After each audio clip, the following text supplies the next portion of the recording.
ಬೆಳಗಾವಿ ಗುರ್ಲಾಪುರದಲ್ಲಿ ಲಕ್ಷಾಂತರ ಸಂಖ್ಯೆಯಲ್ಲಿ ಕಬ್ಬು ಬೆಳೆಗಾರರು ಹೋರಾಟವನ್ನು ನಡೆಸ್ತಾ ಇದ್ದಾರೆ. 3500 ರೂಪಾಯಿ ಕೊಡಿ ಟನ್ನಿಗೆ ಅಂತ ಕೇಳ್ತಾ ಇದ್ದಾರೆ. ಆದರೆ ಕಾರ್ಖಾನೆಗಳು ಇದಕ್ಕೆ ಒಪ್ಪುತ್ತಾ ಇಲ್ಲ. ಜಿಲ್ಲಾಡಳಿತ ಮಧ್ಯಸ್ಥಿಕೆಯನ್ನು ವಹಿಸಿ ಚೌಕಾಶಿ ಮಾಡ್ತಾ ಇದೆ. 3200 ರೂಪಾಯಿಗೆ ತಂದಿದೆ. ಆದರೆ ರೈತರು ಮಾತ್ರ ಒಪ್ಕೊಳ್ತಾ ಇಲ್ಲ. 3500 ಕೊಡಿ, ಪಕ್ಕದ ಮಹಾರಾಷ್ಟ್ರದಲ್ಲಿ 3600 ರೂಪಾಯಿ ಕೊಡ್ತಾರೆ, ನಿಮಗೇನು ಕೊಡಕ್ಕೆ?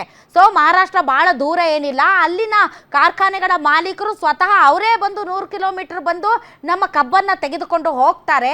3600 ರೂಪಾಯಿ ಅವರೇ ಕೊಡ್ತಾರೆ. ಅವ್ರಿಗೆ ಕೊಡಬಾರ್ದು ಅನ್ನೋ ಕಾರಣಕ್ಕೆ ನಾವು ಈ ಒಂದು ಹೋರಾಟವನ್ನು ಮಾಡ್ತಾ ಇದ್ದೀವಿ ಅಂತ ಹೇಳ್ತಿದ್ದಾರೆ. ಆದರೆ ಇಲ್ಲಿಯವರೆಗೆ ಮಧ್ಯಸ್ಥಿಕೆ ವಹಿಸಿ ರೈತರನ್ನ ಒಂದು ಮನವೊಲಿಸುವಂತಹ ಪ್ರಯತ್ನಕ್ಕೆ ಮುಂದಾಗ್ತಿದ್ದಾರೆ ಹೊರತು ರೈತರು ಮಾತ್ರ ಪಟ್ಟು ಬಿಡದಂಗೆ ಹೋರಾಟ ಮಾಡ್ತಾ ಇದ್ದಾರೆ. ಮತ್ತಿನ್ನೇನ್ರಿ, 1 ವರ್ಷ ಮಗು ಸಾಕ್ತಾಗೆ ಬೆಳೆನ ಸಾಕ್ತಾರೆ. ಕಟಾವು ಬಂದಿರುವಂತಹ ಕಬ್ಬನ್ನ ಒಣಗೋಗಕ್ಕೆ ಬಿಟ್ಟು ಕಾರ್ಖಾನೆ ಮಾಲೀಕರು ಈಗ ಶುರು ಮಾಡ್ತಾರೆ, ಅಷ್ಟು ಕೊಡಕ್ಕಾಗಲ್ಲ ಇಷ್ಟು ಕೊಡಕ್ಕಾಗಲ್ಲ ಅಂತ. ಏನ್ ಮಾಡಬೇಕು ರೈತರು ಹೇಳಿ? ಪ್ರತಿ ವರ್ಷ ಇದೇ ಗೋಳು. ಈಗ ಅಲ್ಲಿ ಪ್ರತಿಭಟನಾ ಸ್ಥಳದಿಂದ ನಮ್ಮೊಂದಿಗೆ ದೂರವಾಣಿ ಸಂಪರ್ಕಕ್ಕೆ ಬಂದಿದ್ದಾರೆ ರೈತರಾದಂತಹ ಮಹೇಶ್ ಗೌಡ ಸುಬೇದಾರ್ ಅವರು. ನನ್ನ ಧ್ವನಿ ಕೇಳಿಸ್ತಾ ಇದ್ದಾರೆ ಸರ್? ನಮಸ್ತೆ. ನಮಸ್ಕಾರ ರೀ ಸರ್ ಮಹೇಶ್ ಗೌಡ್ರ. ಮೇಡಮ್ ನಮಸ್ಕಾರ ಸರ್. ಎಲ್ಲದಿರಿ ಈಗ? ಗುರ್ಲಾಪುರದಲ್ಲಿ ಅದಿರಿ? ಗುರ್ಲಾಪುರ ಹೋರಾಟದ ಕಡೆ ಇದೀವಿ. ಎಲ್ಲಿ ಮಟ್ಟ ಬಂದೈತ್ರಿ ಸರ್ ಈಗ ಹೋರಾಟ? ಈಗ ಕಳೆದ ನಾವು 6 ದಿವಸದಿಂದ ಹೋರಾಟ ಮಾಡತ್ತೀವಿ. ಮೊನ್ನೆ DC ಅವ್ರು ಬಂದಿದ್ರು. ಬಂದು ಕಾರ್ಖಾನೆ ಮಾಲೀಕರು ನನ್ಗ 200 ರೂಪಾಯಿ ಕೊಡ್ತೀವಿ, ದಯವಿಟ್ಟು ನೀವೇನದ ರೋಡ್ ಬಿಟ್ಟು ಸರಿದು ಎಲ್ಲಾ ರೈತರು ಹೋರಾಟ ಕೈ ಬಿಡ್ರಿ ಅಂತ ಹೇಳಿ ಬಂದಿದ್ರು. ಆದ್ರೆ ನಾವು ಕೇಳಿರ್ತಕ್ಕಂಥ ಬೇಡಿಕೆ 4500 ಇತ್ತು. ಈಗ ಒಮ್ಮಲ್ದಮ್ಮಲ್ಲಿ ಇಷ್ಟು ಕೇಳಿದ್ರೆ ಕೊಡಕ್ ಆಗಂಗಿಲ್ಲ ಅಂತೇಳಿ ಸತೀಶ್ ಜಾರಕಿಹೊಳಿ ಅವರು ಒಂದು ಲೆವೆಲ್ದಾಗ ಕೇಳ್ರಿ ನೀವು ಅಂತೇಳಿ ಒಂದ್ಸಲ ನಮ್ಮ ರಾಜ್ಯಾಧ್ಯಕ್ಷರ ಜೊತೆಗೆ ಚರ್ಚೆ ಆಗಿತ್ತು. ಆಮೇಲೆ ನಾವೇನಾದ್ರಿ 3500 ರೂಪಾಯಿ ಏನದ ಇವತ್ತು ರೈತರು ಬೆಳೆದಿರ್ತಕ್ಕಂಥ ಈ ದೀರ್ಘಕಾಲದ ಬೆಳೆ, 1 ವರ್ಷದ ಬೆಳೆ ಆಗಿರ್ತಕ್ಕಂಥ ಕಬ್ಬಿಗೆ ಏನದ 3500 ರೂಪಾಯಿ ಕೊಡ್ತಕ್ಕಂಥದ್ದು ಬಹಳ ಯೋಗ್ಯವಾದದ್ದಂತ ನಾವೆಲ್ಲರೂ ಕೂಡ ತೀರ್ಮಾನ ಮಾಡಿದ್ವಿ. ಈಗ 2 ದಿನದ ಹಿಂದಿನ ಮಾತು ಹೇಳ್ತಿದ್ರಿ ಸರ್ ತಾವು? ಹೌದು ಹೌದು. ಇವತ್ತಿಂದ ಎಲ್ಲಿಗೆ ಬಂದಾರ್ರಿ ಅವ್ರು? 50 ರೂಪಾಯಿ ಆದ್ರೂ ಜಾಸ್ತಿ ಮಾಡ್ಯಾರಿಲ್ರಿ? ಯಾಕಂದ್ರೆ ಇದು ಚೌಕಾಶಿ ಸರ್ಕಾರ ಆಗ್ಬಿಟ್ಟದ್ರಿ ಸರ್. ಇಲ್ಲ, ಇವತ್ತ CM ಅವ್ರ ಜೊತೆ ಒಂದು ಚರ್ಚೆಯನ್ನ ಮಾಡಕತ್ತಾರಂತ್ರಿ ಬೆಂಗಳೂರಲ್ಲಿ. ಅದಕ್ಕೆ ನಾವ್ ಹೇಳ್ತಾ ಇದೀವಿ, ಈ ಹೋರಾಟ ಕೈ ಬಿಡ್ಬೇಕಂತಂದ್ರೆ 3500 ರೂಪಾಯಿ ಕೊಟ್ರೆ ಮಾತ್ರ ನಾವೇನದ ಇವತ್ತ ಈ ಹೋರಾಟವನ್ನು ಕೈ ಬಿಡ್ಲಕ್ ಸಾಧ್ಯ ಆಗ್ತದ. ಇಲ್ಲ ಅಂತಂದ್ರೆ ಯಾವುದೇ ಕಾರಣಕ್ಕೂ ಹೋರಾಟ ಹಿಂದೆ ತೆಗಿತಕ್ಕಂತ ಒಂದು ಯಾವುದೇ ಕಾರಣಕ್ಕೂ ಹೋರಾಟ ವಾಪಸ್ ಪಡಂಗಿಲ್ಲ ಅಂತ ಹೇಳಿ ನಾವು ಇವತ್ತ ರೈತ ಸಂಘದಿಂದ ಇವತ್ತು ತೀರ್ಮಾನ ಮಾಡಿದ್ವಿ.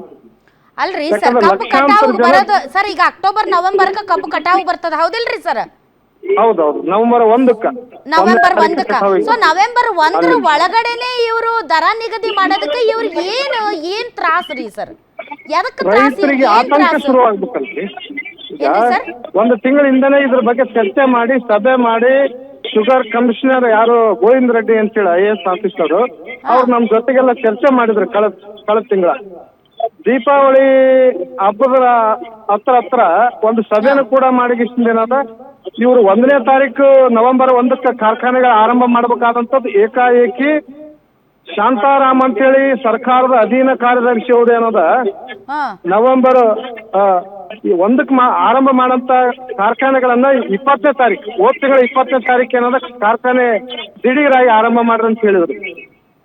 ಅದಕ್ಕೆ ಇದರಲ್ಲಿ ದೊಡ್ಡ ಶುಗರ್ ಮಾಫಿ ಆದ್ರಿ. ಅಲ್ಲ, ನೀವು ಬೆಲೆ ನಿಗದಿ ಮಾಡ್ದೇನೆ ನೀವು ಕಾರ್ಖಾನೆಗಳನ್ನ ಆರಂಭ ಮಾಡ್ರಿ ಅಂತಂದ್ರ ರೈತರು ಏನು ಮಾಡ್ಬೇಕು? ನ್ಯಾಯಯುತವಾದಂತಹ ಬೆಲೆ ಇಲ್ಲ ಅಂತಂದ್ರೆ ಹೆಂಗ್ ಕಟಾವ್ ಮಾಡ್ಬೇಕು? ಅದಕ್ಕೆ ನಾವು ಇವಾಗ ಪಟ್ಟಿಡ್ತಾರದ್ರಿ ಬೇಕಂತ ಘೋಷಣೆ ಮಾಡ್ರಿ. ಈಗ ಒಂದ್ ಸ್ವಲ್ಪ ಅರ್ಥ ಆಗಂಗ ಹೇಳ್ರಿ ಮಹೇಶ್ ಸರ, ಒಂದ್ ಸ್ವಲ್ಪ ಅರ್ಥ ಆಗಂಗ ಹೇಳೋಣ. ನವೆಂಬರ್ 1ಕ್ಕೆ ಕಾರ್ಖಾನೆ ಓಪನ್ ಮಾಡೋದಿತ್ತು, ಅದಕ್ಕೂ ಮುಂಚೆ ಬೆಲೆ ನಿಗದಿ ಮಾಡ್ಕೊಂಡು ಹೆಂಗೋ ನಾವು ಸಂಧಾನ ಮಾಡಿ ಒಂದ್ ಸೊಲ್ಯೂಷನ್ ಕಂಡು ಹಿಡ್ಕೋಬೇಕಂತ ನೀವು ಕಾದಿದ್ರಿ. ಆದ್ರೆ ಇದ್ದಕ್ಕಿದ್ದಂತ 10 ದಿನದ ಮುಂಚೆನೆ ಇವ್ರು ಕಾರ್ಖಾನೆ ಆರಂಭ ಮಾಡಕ್ ಸೂಚನೆ ಕೊಟ್ಟಿದ್ದಾರೆ. ಹಿಂಗಾಗಿ ಯಾವುದೇ ಒಂದು ದರಕ್ಕೆ ಬರೋದಕ್ಕೆ ಸಾಧ್ಯ ಆಗಿಲ್ಲ. ಇವ್ರು ಯಾರ ಅನುಕೂಲಕ್ಕೆ, ಹಂಗಾದ್ರೆ ಯಾರ ಅನುಕೂಲಕ್ಕೆ ಕೆಲಸ ಮಾಡ್ತಿದಾರ್ರಿ? ಇವ್ರು ರೈತರ ಪರನ ಅಥವಾ ಕಾರ್ಖಾನೆ ಮಾಲೀಕರ ಪರನ? ಕಾರ್ಖಾನೆನ ಅವ್ರದ್ದೇ, ಸರ್ಕಾರನ ಅವ್ರದ್ದೇ. ಕೆಲವರು BJP ಅವರ ಅದಾರ, ಕೆಲವ್ರು ಏನಾರ ಕಾಂಗ್ರೆಸ್ನವರ JDS ಎಲ್ಲರೂ ಸೇರಿಸಿಂದ ಕಾರ್ಖಾನೆಗಳನ್ನ ಕಟ್ಕೊಂಡ್ರ. ಅವರೇ ಅದಕ್ಕ ಶಾಸಕರು ಅವರೇ BJP ಅವರು ಬಾಯಿ ಸಚಿವರು ಬಿಡ್ತಿಲ್ಲ. ಹೌದು ಅವರೇ ಶಾಸಕರು ಅವರೇ ಸಚಿವರು ಅವರೇ ಅವರೇ ಮಾಲೀಕರು ಅವರೇ ಮಂತ್ರಿಗಳು. ಅಧ್ಯಕ್ಷರು ಅವರೇ ಕಬ್ಬು ಸಮಸ್ಯೆ ಮಾತ್ರ ರೈತರದು, ಕಬ್ಬು ಮಾತ್ರ ರೈತರದು. ಅಂದ್ರ ನಾವ್ ಇಲ್ಲಿ ತನಕ ನೋಡ್ರಿ ಹಾಕಿರುವಂತ ಸಾಲ ಸೋಲ ಮಾಡಿರ್ತಕ್ಕಂತ ಬಂಡವಾಳದ ಬಗ್ಗೆ ಮಾತ್ರ ಇವತ್ತು ನಾವು ಕೇಳಾಕತ್ತೀವಿ. ಹ್ಮ್ ನಮ್ಮ ಭೂಮಿ ಬಾಡಿಗೆ ಯಾರು ಕಟ್ಟಬೇಕು? ಹ್ಮ್ ಈಗ 50-60 ಲಕ್ಷ ರೂಪಾಯಿ ಒಂದ್ ಎಕರೆ ಜಮೀನಾದ್ರೆ ಇಲ್ಲಿ ನಾವು ಅದ್ರ ಬಾಡಿಗೆ ಏನು ಕೇಳಿಲ್ರಿ. ಇನ್ನ ಹ್ಮ್ ನಾವು ಹಾಕಿರೋ ಬಂಡವಾಳದ ಬಗ್ಗೆ ಮಾತ್ರ ಇದನ್ನ ನಾವು ಕೇಳಾಕತ್ತೀವಿ. ಈಗ ಹ್ಮ್ ನಾವು ದುಡಿದಿರ್ತಕ್ಕಂಥ ಶ್ರಮದ ಬೆಲೆನೂ ಕೂಡ ನಾವು ಕೇಳ್ತಿಲ್ಲ. ಹ್ಮ್ ನಮ್ಮ ಶ್ರಮದ ಬೆಲೆ ನಮ್ಮ ಭೂಮಿ ಬಾಡಿಗೆ ಸೇರಿಸಿದ್ರ 1 ಟನ್ನಿಗೆ 5,500 ಕೊಡ್ಬೇಕಾಗ್ತದ್ರಿ ಅವರು. ಇದು ಪರಿಸ್ಥಿತಿ ರೈತರದು. ಅಲ್ರಿ ಸರ್, ಒಂದು ಇವರು ದರ ನಿಗದಿ ಮಾಡಕ್ ವಿಳಂಬ ಮಾಡ್ತಾರ, ಹಂಗಾಮು ವಿಳಂಬ ಮಾಡ್ತಾರ, ಆ ಕಡೆ ಕಬ್ಬು ಒಣಗಿ ಸೊರಗಿ ತೂಕನೂ ಕಡಿಮೆ ಆಗತ್ತ, ರೈತರಿಗೆ ಅದು ಲಾಸ್. ಮತ್ತೆ ಇವರೇ ತೂಕ ಹಾಕೋರು, ಇವ್ರದ ತೂಕದ ಮಷೀನ್, ಸರ್ಕಾರದ ತೂಕದ ಮಷೀನ್ ಇಲ್ಲ, ಅಲ್ಲೊಂದಿಷ್ಟು ಗೋಲ್ಮಾಲ್ ಮಾಡಿ ಅಲ್ಲೊಂದಿಷ್ಟು ಲಾಸ್ ಮಾಡ್ತಾರ. ಆಮೇಲೆ ಕಟಾವ್ ಮಾಡಿವಿ ತೂಕ ಹಾಕಿವಂತ ಅದಕ್ಕೊಂದು 800-900 ರೂಪಾಯಿ ಕಟ್ಟು ಮಾಡ್ಕೋತಾರ ಮಾಲೀಕರು. ಆಮೇಲೆ ಆಯ್ತಪ್ಪ ಯಾವ್ದೋ ಒಂದ್ ದರ ಕೊಡ್ರಿ ಅಂತ ರೈತರು ಸುಮ್ಮನೆ ಆದ್ರಂದ್ರೆ 1 ವರ್ಷ ಆದ್ರೂ ಕೊಡಲ್ಲ, 1.5 ವರ್ಷ ಆದ್ರೂ ಪಾವತಿ ಮಾಡೋದಿಲ್ಲ, ಅದನ್ನು ವಿಳಂಬ ಮಾಡ್ತಾರೆ. ಇವಾಗ ನೋಡ್ರಿ HNT ಬಗ್ಗೆ ಕಟಾವು ಮತ್ತು ಸಾಗಾಣಿಕೆನು ಅವರೇ ನಿರ್ಧಾರ ಮಾಡ್ತಾರೆ. ಹೌದು, ಕಬ್ಬಿನ ಬೆಲೆನು ಅವರೇ ನಿರ್ಧಾರ ಮಾಡ್ತಾರ, ತೂಕನು ಅವರೇದೆ, FRPನು ಅವರೇ ನಿರ್ಧಾರ ಮಾಡ್ತಾರ, ತೂಕದ ಮಷೀನ್ ಅವರೇ ನಿರ್ಧಾರ ಮಾಡ್ತಾರ, ಸಕ್ಕರೆ ರಿಕವರಿ ಇಳುವರಿ ತೆಗೆದನು ಅವರೇ ನಿರ್ಧಾರ ಮಾಡ್ತಾರ. ಕಬ್ಬನ್ನು ಕೂಡ ಅವರೇ ಬೆಳ್ಕೊಂಡ್ಬಿಟ್ರೆ ನಮಗೆ ಬಹಳ ಸಂತೋಷ. ಅಲ್ಲ, ಅದರಿಂದ ಉಪ ಉತ್ಪನ್ನಗಳರಿ ಸರ, ಎಥನಾಲ್, ಮೊಲಾಶನ್, ಎಲ್ಲ ಇವೆಲ್ಲ ಒಂದ್ ಸ್ವಲ್ಪ ಅಷ್ಟು ಇಷ್ಟು ಪವರ್ ಕೋ ಜನರೇಷನ್ ಮಾಡ್ಕೋತಾರ. ಇದೆಲ್ಲ ಲಾಭಾಂಶದ ಲೆಕ್ಕ ಯಾರು ಸರ್ಕಾರಕ್ಕೆ ಹೋಗ್ತೇನೆ? ಇದೆಲ್ಲಾನು ಕೂಡ ಲಾಭ ಮಾತ್ರ ಮಾಲೀಕರಿಗೆ ಬರ್ತದ. ಟ್ಯಾಕ್ಸ್ ಕೇಂದ್ರ ಮತ್ತು ರಾಜ್ಯ ಸರ್ಕಾರ ಇಬ್ರು ಕೂಡ ಪಡಿತಾರ. ಬಹಳ ದುಪ್ಪಟ್ಟೇನು ನಾವು ಕೇಳಿಲ್ಲ, ಬಹಳ ಕಡಿಮೆ ಕೇಳಿದ್ವಿ, 3,500 ರೂಪಾಯಿ. ಅದಕ್ಕೇನದ, ಈ ಸರ್ಕಾರಗಳು ಯಾವುದೇ ಕಾರಣಕ್ಕ ರೈತರಿಗೆ ಬೆಲೆ ಕೊಡದೆ ಹೋದಲ್ಲಿ ಈಗಾಗಲೇ 1.5 ಲಕ್ಷ ಗುಡ್ಲಾಪುರದೊಳಗೆ ರೈತರು ಇವತ್ತು ಈಗ ಪ್ರೆಸೆಂಟ್ ಅದಾರಿ.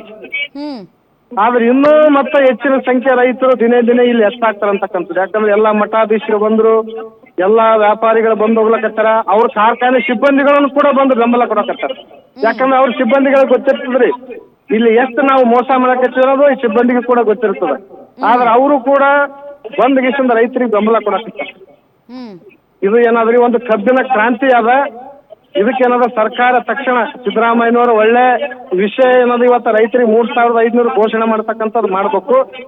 ಒಂದ್ ವೇಳೆ ಮಾಡ್ಲಿಲ್ಲಪ್ಪ ಅಂತಂದ್ರೆ ಇನ್ನೂ ಕೂಡ ಬಹಳ ಹೋರಾಟ ಬಹಳ ತೀವ್ರವಾಗಿ ಸರ್ಕಾರಕ್ಕ ಚೀಮಾರಿ ಆಗ್ತಕ್ಕಂಥದ್ದು, ರೈತರ ಶಾಪ ತಟ್ಟದೇ ಇರಂಗಿಲ್ಲ ಅಂತಕ್ಕಂಥದ್ದು ನಾ ಹೇಳ್ತೇನೆ. ಈಗ ಹೋಮ್ ಮಿನಿಸ್ಟರ್ ಹೇಳ್ಯಾರಂತ್ರಿ, ಆದಷ್ಟು ಬೇಗ ಬಗೆಹರಿಸ್ರಿ, ಮತ್ತೆ ನಮ್ಗೆ ಇದೆಲ್ಲ ನಿರ್ವಹಿಸೋದಕ್ಕೆ ಬಹಳ ಕಷ್ಟ ಆಗತ್ತಂತ ಹೇಳಿ. ಹೌದು. ಬಟ್ ಸರ್ಕಾರದ ಆಯಕಟ್ಟಿನ ಸ್ಥಳಗಳಲ್ಲಿ ಕಬ್ಬಿನ ಕಾರ್ಖಾನೆಗಳ ಮಾಲೀಕರೇ ಕೂತಿರೋದ್ರಿಂದ ರೈತರಿಗೆ ನ್ಯಾಯ ಸಿಗುತ್ತೆ ಅನ್ನುವಂತಹ ಭರವಸೆ ಇದೆಯಾ ಸರ್? ಯಾಕಂದ್ರೆ ನಾವು ಕೂಡ ನಿನ್ನೆ ತೀರ್ಮಾನ ಮಾಡಿದೀವಿ, ಯಾರ್ದು ಕಬ್ಬಿನ ಕಾರ್ಖಾನೆ ಇರ್ತದೋ ಅವನಿಗೆ ಚುನಾವಣೆ ನಿಲ್ಬಾರ್ದು, ಅವ ನಿಂತರೂ ಕೂಡ ಅವನಿಗೆ ಏನದ ನಾವು ಮುಂದಿನ ದಿನಮಾನದಾಗ ರೈತರು ಅವನ ಕಾರ್ಖಾನೆ ಜೊತೆಗೆ ಅವನಿಗೆ ಏನದ ಗೇಟ್ ಕಾಯಿಲೆ ಕಳಿಸಂತ ಕೆಲಸ ಮಾಡ್ತೀವಿ ಅಂತ ನಾವು ಹೇಳಕತ್ತೀವಿ ನಿನ್ನೆ. ಯಾಕಂದ್ರೆ ಈ ಶುಗರ್ ಕಾರ್ಖಾನೆಗಳು ಪರ್ಮಿಷನ್ ತಗೋಬೇಕಾದ್ರ 20 ಕಿಲೋಮೀಟರ್ ಕಬ್ಬನ್ನ ಖರೀದಿ ಮಾಡ್ತೀನಿ ಅಂತೇಳಿ ವ್ಯಾಪ್ತಿ ಪರ್ಮಿಷನ್ ಪಡೆದಗಿಸಿಂದ ಇವತ್ತಿನ ಕಾರ್ಖಾನೆ ಹಾಕಿದವರು ಬೇರೆ ಕಡೆಯಿಂದ 3 ಕಿಲೋಮೀಟರ್ ಇಂದ ಕಬ್ಬು ತಂದಗಿಸಿಂದ ರೈತರಿಗೆ HNT ದುಡ್ಡನ್ನ ಕೂಡ ಇವತ್ತು ಲೂಟಿ ಮಾಡಕತ್ತಾರ. ಮುಂದಕ್ಕೆ ಏನ್ ಮಾಡ್ತೀರಿ ಸರ್? ಇವತ್ತೇನೋ ಒಂದು ಮುಖ್ಯಮಂತ್ರಿಗಳ ನೇತೃತ್ವದಲ್ಲಿ ತೀರ್ಮಾನ ತಗೊಂಡಿಲ್ಲ ಅಂದ್ರೆ ಏನ್ ಮಾಡ್ತೀರಿ ಸರ್ ಮುಂದೆ? ಈಗ ನೋಡ್ರಿ, ಪಂಜಾಬ್ ಖೋರ್ದೊಳಗ ಯಾವ ರೀತಿ ಇವತ್ತ ಹೋರಾಟ ಆಯ್ತು, ಸುಮಾರು 700-800 ಜನ ರೈತರು ವೀರಮರಣ ಹೊಂದಿದ್ರು. ಆದ್ರೆ ಯಾವುದೇ ಕಾರಣಕ್ಕೂ ರೈತ ಇಂದು ಸರಿ ಅಂತ ಮಾತಿಲ್ಲ. ನಾವು ಕಬ್ಬಿನ ಬೆಲೆ ನಾವೇ ತೀರ್ಮಾನ ಮಾಡ್ತೀವಿ ಅಂತ ಹೇಳಿ ಇವತ್ತೇನದ ಗುಡ್ಲಾಪುರದಿಂದ ಇವತ್ತೇನದ ರೈತರು ಎಲ್ಲರೂ ಕೂಡ ಸೇರ್ತಿದೀವಿ.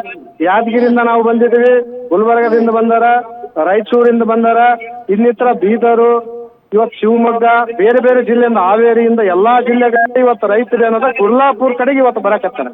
ಇವತ್ತು ನಿಮ್ಮ ಇವರು ಬಿಜೆಪಿ ಯಾರು ರಾಜ್ಯಾಧ್ಯಕ್ಷರು ವಿಜಯೇಂದ್ರ ಕೂಡ ಬಂದಿದ್ರು ಬೆಳಗ್ಗೆ. ಅವರು ಕೂಡ ನಾವು ಹೇಳಿದ್ವಿ, ನೀವು ಬಂದ ಮೇಲೆ ಒಂದೇನೋ ಬಂದು ಮಾತಾಡಿ ಹೋಗಂಗಿಲ್ಲ, ನೀವು ಕೇಂದ್ರ ಸರ್ಕಾರದ ಜೊತೆಗೆ ಚರ್ಚೆ ಮಾಡ್ರಿ.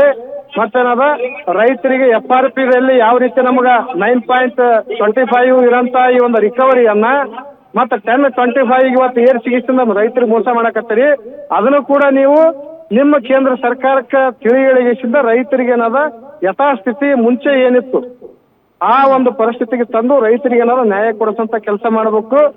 ನೀವೇನದ ಇಲ್ಲಿ ಯಾವುದೇ ಪಕ್ಷಾತೀತವಾಗಿ ಬಂದ್ಗಿಸಿಂದ ಇಲ್ಲಿ ರೈತರಿಗೆ ಬೆಂಬಲ ಕೊಡ್ಬೇಕಂತ ಹೇಳಿಗಿಸಿ ನಾವು ಅವ್ರಿಗೆ ಹೇಳಿದ್ವಿ ನಿನ್ನೆನೆ. ಅದಕ್ಕೆ ಅವರು ಕೂಡ ಬಂದು ಬೆಂಬಲ ಕೊಟ್ಟು ಇಲ್ಲೇ ಕೂಡ ಇವತ್ತು 4 ಗಂಟೆ ಆದ್ರೂ 3 ಗಂಟೆ ಆದ್ರೂ ಇವತ್ತು ಇಲ್ಲೇ ಕುಂತಾರ. ಕುಂತಗಿಸಿಂದ ಏನದ ನಾಳೆನೂ ಕೂಡ ಇಲ್ಲೇ ಇರ್ತೀವಿ ಅಂತ ಅವ್ರು ನಮ್ಮ ಮಾತು ಕೊಟ್ಟು ಹೋಗ್ಯಾರ. ಅಲ್ಲ ಸರ್, ಇರ್ತಾರ ಕರೆ. ನೀವು ಹೇಳಿದಂತಹ ಬೇಡಿಕೆ ಕೇಂದ್ರ ಸರ್ಕಾರದಿಂದ ಆಗಬೇಕಾಗಿರೋದ್ರ ವಿಚಾರದ ಬಗ್ಗೆ ಅವ್ರು ಚಕಾರ ಎತ್ತಲ್ರಿ, ಅಷ್ಟು ಧೈರ್ಯ ಇಲ್ಲ ಅವರಿಗೆ. ಬೇಕಾದ್ರೆ ರಾಜ್ಯ ಸರ್ಕಾರದ ವಿರುದ್ಧ ಹೋರಾಟ ಮಾಡಕ್ ನಿಮ್ ಜೊತೆ ಇರ್ತಾರ, ಆದ್ರೆ ಕೇಂದ್ರ ಸರ್ಕಾರದ ವಿಚಾರದಲ್ಲಿ ಅವ್ರು ಮಾತಾಡಲ್ರಿ ಸರ್. ಅಲ್ರಿ, ರೈತರು ಈಗಾಗಲೇ ಬಹಳ ರೊಚ್ಚಿಗೆ ತೆಳಕತ್ತಾರ. ಕಾರ್ಖಾನೆ ಮಾಲೀಕರ ಮನೆಗೆ ರೈತರು ಒಕ್ಕದಕ್ಕಿಂತ ಮೊದಲ ಬಿಲ್ ಘೋಷಣೆ ಆಗ್ತದಂತಕ್ಕಂಥದ್ದು ನಮಗ್ ಗೊತ್ತದ. ಆದ್ರೆ ನಾವು ಕೂಡ ರೈತರಿಗೆ ಮನವಿ ಮಾಡಿವಿ, ಯಾವುದೇ ಕಾರಣಕ್ಕೂ ಇವತ್ತೊಂದಿನ ನಾವು ಕಾಯೋಣ.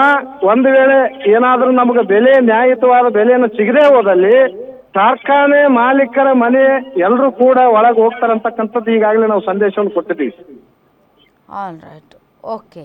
ಬಟ್ ರೈತರಿಗೆ ಅನುಕೂಲ ಆಗುವ ನಿಟ್ಟಿನಲ್ಲಿ ಮುಖ್ಯಮಂತ್ರಿಗಳೊಂದು ತೀರ್ಮಾನ ತೆಗೆದುಕೊಳ್ತಾರೆ ಅನ್ನುವಂಥ ಆಶಾಭಾವನೆ ಇದೆ. ಅಷ್ಟು ಸೂಕ್ಷ್ಮ ಮತಿಗಳು ಸಿದ್ದರಾಮಯ್ಯನವರು ಅಂತ ನಾನು ಅಂದುಕೊಂಡಿದ್ದೇನೆ. ಬಟ್ ಇತ್ತೀಚೆಗೆ ಅವರು ಬಹಳ ಅಧಿಕಾರ ದಾಹದಲ್ಲಿ ಅವರೂ ಕೂಡ ಒಂದು ಸ್ವಲ್ಪ ವಿಚಲಿತರಾದ ಹಾಗೆ ಇದೆ. ಏನೇ ಇರಲಿ, ಅವರ ಒಂದು ಕಾಳಜಿ ಎಂದಿಗೂ ಮರೆಯಾಗಲ್ಲ ಅನ್ನುವಂತಹ ಒಂದು ಪಾಸಿಟಿವ್ ಚಿಂತನೆ ಕೂಡ ಇದೆ. ಗೊತ್ತಿಲ್ಲಪ್ಪ ಯಾರ್ಯಾರು ಹೆಂಗೆ ಏನು ಅಂತ, ನೋಡೋಣ, ಕಾದು ನೋಡೋಣ. Thank you. ಇವತ್ತು ಸಿದ್ದರಾಮಯ್ಯನವರು ಏನಿವತ್ತು ನಂಜುಂಡಸ್ವಾಮಿ ಅವರು, ನಾನು ಗರಡಿಯಲ್ಲಿ ರೈತ ಸಂಘದೊಳಗೆ ನಾನು ಜಿಲ್ಲಾ ಜನರಲ್ ಸೆಕ್ರೆಟರಿ ಆಗಿ ಕೆಲಸ ಮಾಡಿದೆ ಅಂತ ಹೇಳಿ ಎಂದೆಂದು ಹೇಳ್ಕೊಂಡ್ರಲ್ಲ, ಅದ್ರ ಪ್ರಕಾರ ನಾವೇನ್ ಹೇಳ್ತೀವಿ, ನೀವು ನಿಜವಾಗಿ ಕೂಡ ನಂಜುಂಡಸ್ವಾಮಿ ಅವರಿಗೆ ಗೌರವ ಕೊಡೋದಾದ್ರ, ರೈತರಿಗೆ ಗೌರವ ಕೊಡೋದಾದ್ರ ರೈತರಿಗೆ 3,500 ರೂಪಾಯಿ ಬೆಲೆಯನ್ನ ಘೋಷಣೆ ಮಾಡ್ತಾರಂತಕ್ಕಂಥದ್ದು ನನ್ನ ಈ ಗುರ್ಲಾಪುರದಿಂದ ಒತ್ತಾಯವನ್ನ ನಾವು ಮಾಡ್ತಾ ಇದ್ದೀವಿ. ಒಂದು ವೇಳೆ ಇವ್ರು ಏನಾದ್ರೂ ಆ ಬೆಲೆಯನ್ನ ಕೊಡದೇ ಹೋದ್ರೆ ಮಂಡತನಕ್ಕೆ ಬಿದ್ದರ ಸಿದ್ದರಾಮಯ್ಯನವರಿಗೆ ಕೂಡ ನಾವು ಛೀಮಾರಿ ಆಗ್ತಕ್ಕಂಥದ್ದು. ರೈತರು ಯಾವುದೇ ಕಾರಣಕ್ಕೂ ಕೂಡ ಇವತ್ತ ಅಂತ ನರೇಂದ್ರ ಮೋದಿ ವಿಶ್ವ ನಾಯಕ ಅಂತೇಳಿ ಇವತ್ತ ಹೆಸರನ್ನ ಪಡೆದಿರ್ತಕ್ಕಂಥ ನರೇಂದ್ರ ಮೋದಿ ಅವರಿಗೆ ಮಂಡಿ ಉರಿಸ್ತಕ್ಕಂಥ ಕೆಲಸ ಇವತ್ತು ಪಂಜಾಬ್ ಕೋರ್ಟ್ದೊಳಗೆ ಆಗ್ಯದ. ಅದೇ ರೀತಿನೇ ನಮ್ಮ ಈ ಗುರ್ಲಾಪುರದೊಳಗೆ ಹೋರಾಟ ಆಗ್ತದ ಅಂತಕ್ಕಂಥ ಪಂಜಾಬ್ ಮಾದರಿಯಾಗಿ ಇವತ್ತು ಹೋರಾಟ ಆಗ್ತದೆ ಅಂತಕ್ಕಂಥ ಮಾತನ್ನು ನಾವು ಇವತ್ತು ಎಚ್ಚರಿಕೆ ಕೊಡ್ತೀವಿ ಸರ್ಕಾರಕ್ಕೆ. ಕರ್ನಾಟಕದ ರೈತ ಚಳವಳಿ ಇಡೀ ಭಾರತದಲ್ಲೇ ಗೊತ್ತು. ಹಾಗಾಗಿ ನನಗೆ ನಂಬಿಕೆ ಇದೆ ರೈತರ ಹೋರಾಟಗಳ ಮೇಲೆ. ನೋಡೋಣ ಸರ್ ಏನಾಗುತ್ತೆ ಅಂತ. ಥ್ಯಾಂಕ್ ಯು ವೆರಿ ಮಚ್ ತಾವು ಇಷ್ಟೊತ್ತು ಗ್ಯಾರಂಟಿ ನ್ಯೂಸ್ ಜೊತೆ ಮಾತಾಡಿದ್ದಕ್ಕಾಗಿ.